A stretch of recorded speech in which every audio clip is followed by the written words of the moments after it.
Hey guys, what's up? It's Alex or Nuznuz here, and in today's video I'm going to talk to you about how you can make money even if you aren't that skilled at bossing in RuneScape 3. A lot of you tell me how you want to get better at PvM, you just don't have the funds to get all the good gear for bossing, and how things are so expensive that you wonder, how am I supposed to make these billions of GP to get better gear for bossing, to get my skills up, to get some of these expensive abilities? How am I supposed to do that without doing bossing itself? Well, in this video, I'm going to give you some alternatives that you can do to make a ton of money even if you suck totally at bossing. So if you suck at bossing, make sure to hit the subscribe button so I can help you get better. And if you're already a pro at bossing, hit the subscribe button so you can flex on me. Alright, joking aside, let's get into this video. Starting us off on things you can do for money even if you absolutely suck at bossing, number one is the Giant Mimic. Yes, the Giant Mimic is actually a boss, but it's one of the easiest bosses you can kill. You can actually have the option to choose from your skill level that you want to try when you fight the Giant Mimic. So you buy the Mimic kill tokens on the GE, and then you click them and choose the difficulty to fight the boss. You can choose anywhere from beginner, which is honestly like killing a weak mob like a cow or something, to be honest, or up to elite, which can still have a lot of HP but really isn't that difficult when compared to kind of the real bosses of RuneScape.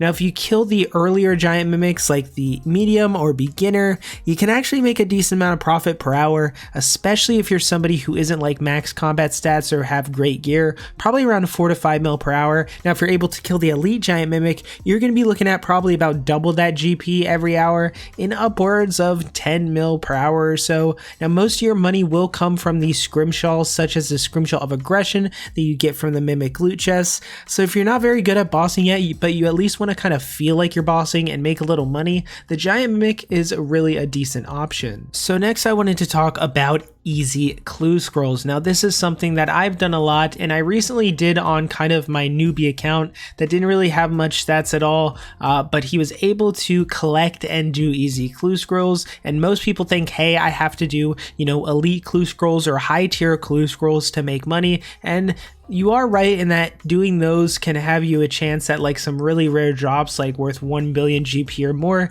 Easy clues do not have that, but what easy clues do have is, one, they're extremely fast to do. If you have the treasure totem on Anachronia, they're even faster. They basically take just a few steps, and the steps are very simple. So for example, for the costume steps, you'll just be using items that are like bronze items or weird iron items, stuff like that. You're not going to really need many requirements in terms of like quests. You can do this on a pretty new account, so most people should be able to do this. Of course, having teleports and the Globetrotter outfit is going to help speed this up, but if you have a decent thieving level as well, you can collect these pretty fast doing ham members. You can pickpocket them extremely fast. Now the thing about these clues is they don't give the chance at the super rare drop, but they do give you a lot of fortunate components which sell for over 1 million GP each, and you're going to get a lot of these when doing easy clues. I think I made about 10 to 12 mil in an hour and a half when I did this on my lower level account, and he had to make all the hidey holes himself. He had a low thieving level, so it was harder to collect these. If you have a decent thieving level and a decent means of collecting these easy clues, you can actually make much more than like 8 to 10 mil an hour. You can make upwards, I'd say, of 15-20 mil per hour if you can knock these out real fast, because you just get so many fortunates. So next I wanted to talk about something else that I did on my newbie account, and that is Croesus. Now Croesus is technically a boss,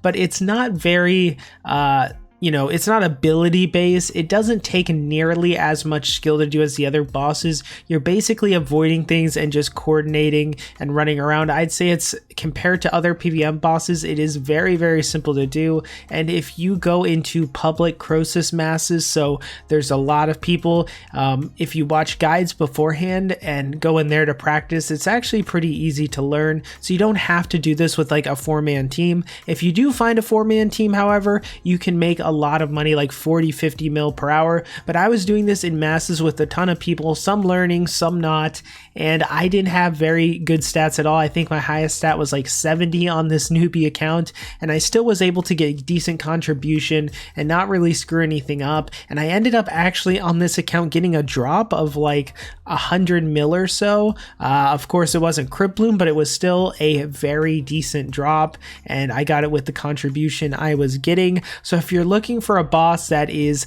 less about using abilities at the right time and DPSing and your gear, and you're looking for something you could do with like not much gear, but it kind of still feels like a boss, a skilling boss, feels more like Winterton on like old school, then going in like to public Croesus, make sure you watch a guide first so you're not going in there blind. And if you use Sus Alert on Alt 1 Toolkit, it's going to make your life so much easier. So make sure that you use that in a guide before you go in, but you should be able to easily get some decent kills and, you know, make some decent money as well with a chance at those big drops. So if doing PVM isn't your thing, this is a great alternative. So we did talk about easy clues. So next I actually want to talk about hard clues. Now, believe it or not, if you've seen my videos, you know I'm a big PVMer, but there's actually a start to my PVM, and that was doing hard clues. So back in like 2018, I did a lot of hard clues. I think I have about 1,500 done, which is absolutely nothing compared to some people, but I did end up getting 2 shadow dyes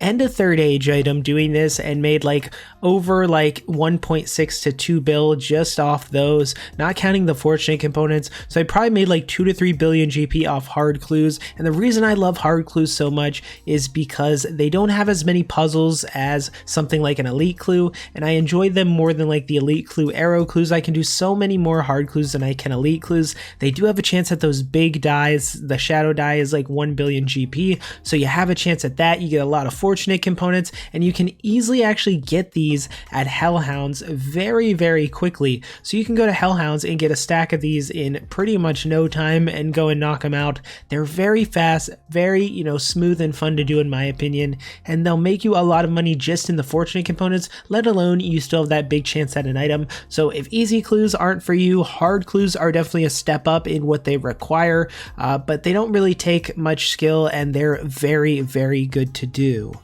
So next I wanted to talk about another thing you can do that's actually Barrows. Now Barrows is kind of technically a boss, even though for some reason the RuneScape wiki has it listed, I believe as a mini game, but Barrows is essentially a place that you can go, kill the Barrows brothers, and loot the chest to make some money. Now you'd be surprised how much money you can potentially make at Barrows, especially if you're not that good at PVM or you're a lower level. So Barrows has a few notable items. So the first is the Amulet of the Forsaken. I did this when I did budget PVM as a challenge in a video, and the Amulet of Forsaken is around 15 to 17 mil right now. So that is one item that you can go for when you're doing Barrows. Barrows is extremely easy because the brothers basically, you know, I'm talking about the normal brothers, so you're not killing Linza or Acrosay, but just the normal brothers. You can kill them extremely easily without using any food or really any prayer. Even if you have like a tier 60 Gothic staff and like 60-70 magic, you can easily go in there,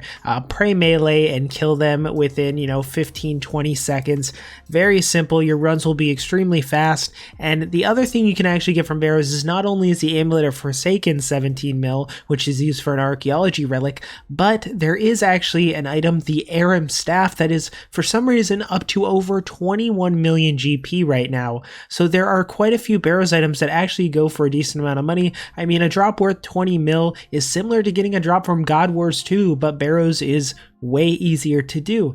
And in the same vein, you'll also get a lot of blood runes, a lot of different runes that are going to bring up your money as well. So if you're looking to do some PVM, but you just aren't very good at bossing at all, Barrows is a very easy place that you can go. You can potentially get some decent drops worth like 20 mil or so, and all around it's decent money, especially if you're a lower level, so I would definitely recommend a Barrows here. So next I want to talk about something that really isn't PVM, bossing, or skilling, which is flipping. Now, if you're not somebody who's great at bossing, you could potentially try flipping to make a little extra money. So what flipping is on its, simplest terms is buying an item for higher and selling it for lower. Now, flipping is not merchanting, so you're not speculating. You're not buying an item and saving it and hoping it goes up. You're not really taking too much risks when you're flipping. So flipping, if done right, is very risk-free.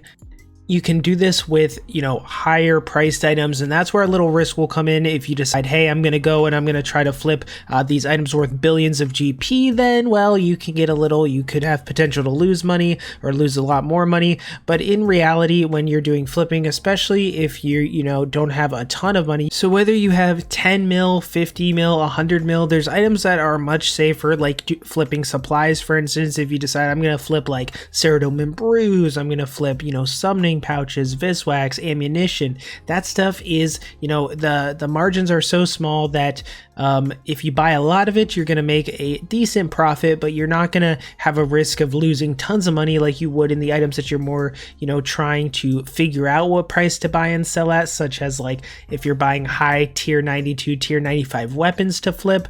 But flipping is just a great way to make a little extra money, whether you take it very passively and you just put in your flips and forget about it, or if you're sitting there all day buying things, selling things, changing it, making it a very, active method. You can do that as well. I have a flipping guide that's about 2 years old, but it's still very accurate in, how things work. I know this might change a little when the GE tax comes in, whenever they release that, but on the, for now, it is still very, very good. So I'll link that guide below too.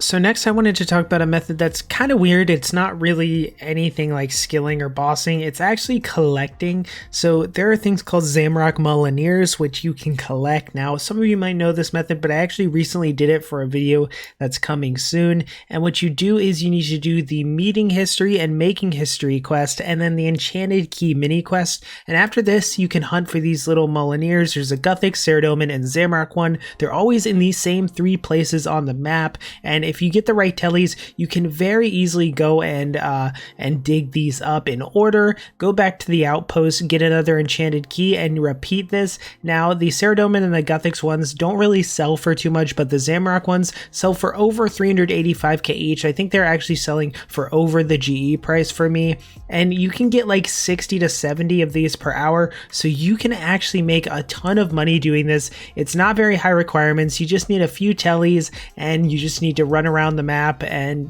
dig these up and repeat. It is kind of boring, but for the video I made, it's a great way to make money if you don't really have much.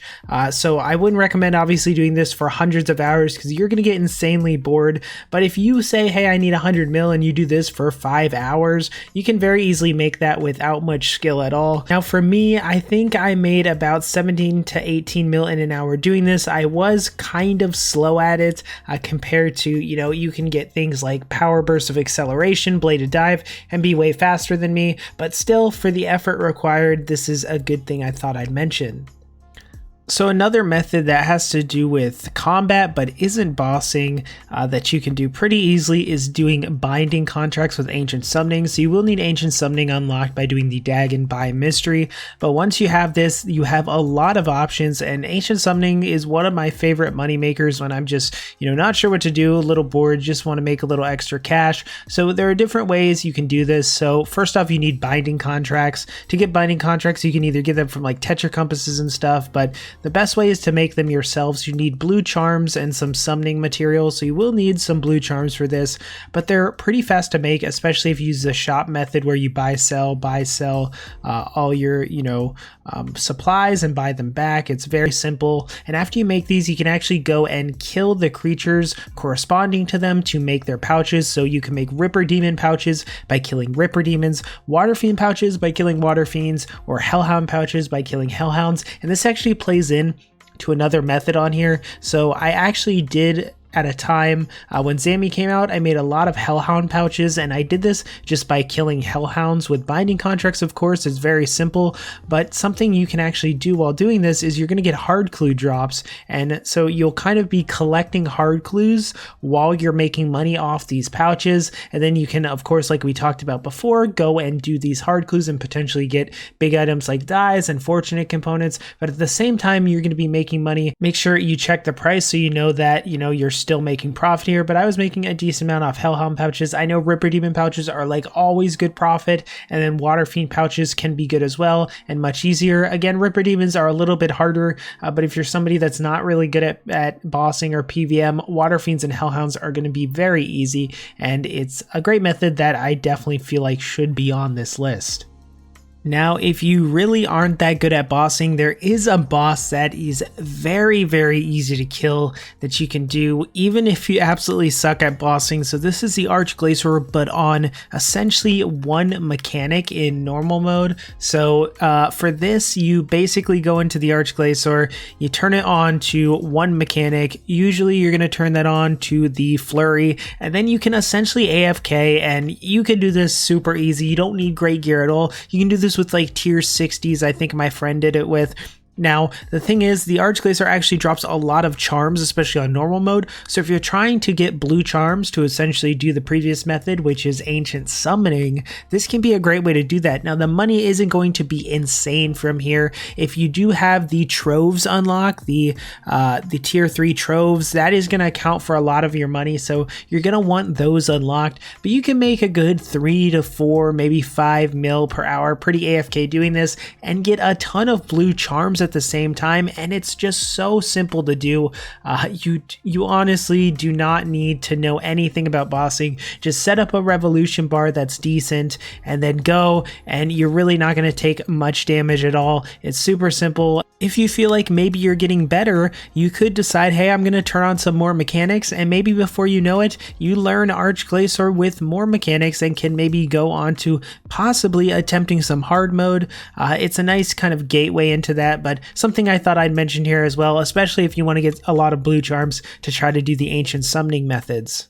This next one is kind of like a general idea. So if you're somebody that's like, hey, I'm not very good at bossing, I don't feel like there's a lot that can really make you a ton of money. Well, there are actually a ton of Slayer monsters that can make a lot of money and rival some mid-level bosses or even some of the mid to higher tier bosses. So for instance, you can do things like Nihils to make a ton of money per hour. There's also Slayer creatures that can drop items that are on par with the price of boss drops. So for instance, I got the Abyssal Scourge, sorry if I pronounce it wrong. I got that from an Abyssal Lord, and that actually sells for like over 200 mil at the time.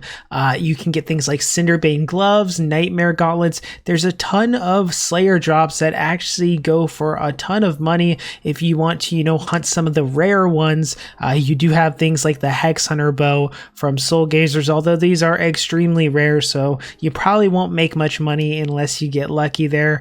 But there's just a lot of different Slayer mobs that can make you a ton of money. My favorite personally is Nihils. I think they're just very consistent and very good money, especially if you can kill them fast with something like Chinchampas.